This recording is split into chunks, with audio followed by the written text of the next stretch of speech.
જૂનાગઢ મહાનગરપાલિકાના ward number 1ના પૂર્વ નગરસેવક ભૂપતભાઈ શેઠિયાને જાનથી મારી નાખવાની ધમકી મળી છે। ફોન પર ધમકી આપતા શહેરના બી ડિવિઝન પોલીસ મથકમાં નગરસેવકે ફરિયાદ નોંધાવતા ચકચાર મચી જવા પામી છે। આ મુદ્દે નગરસેવકે બુલેટિન ઇન્ડિયા સાથે વાત કરતા જણાવ્યું કે 15 દિવસ પહેલા હું અને માટે પુત્ર સમાજના પ્રશ્નને લઈને જામનગર ગયા હતા। ત્યારે મુંબઈથી આવેલા અમારા સમાજના બે ભજનિક કલાકારો જીતુ ભાનુશાલી અને વસંત ભાનુશાલી સાથે ઉગ્ર બોલાચાલી થઈ હતી। બોલાચાલીમાં સમાજ અગ્રણીઓએ સમાધાન કરાવેલ હતું।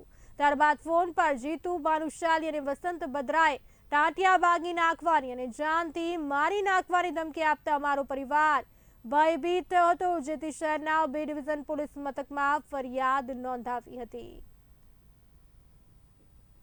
વોર્ડ નંબર 1ના પૂર્વ કોર્પોરેટર ભૂપતભાઈ શેઠિયા આશરે 15 થી 20 દિવસ પહેલા હું અને મારો દીકરો જામનગર એક અમારા સમાજના પ્રસંગે જઈ રહ્યા હતા।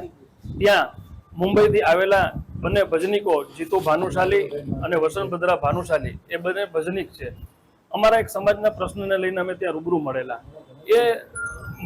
અમે મળતા રહ્યા ત્યારે એ સમય દરમિયાન અમારી વચ્ચે ઉગ્ર બોલાચાલી થયેલી।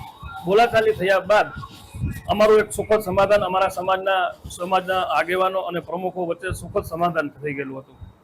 ત્યાર પછી હું અને મારો સન અને જામનગરથી જુનાગઢ આવી રહ્યા હતા ત્યારે 4 થી 6 ના ગાળા દરમિયાન મને જીતુ ભાનુશાલી ભજનિકના મોબાઈલમાંથી મને ફોન આવેલો અને મેં ફોન ઉપાડેલો।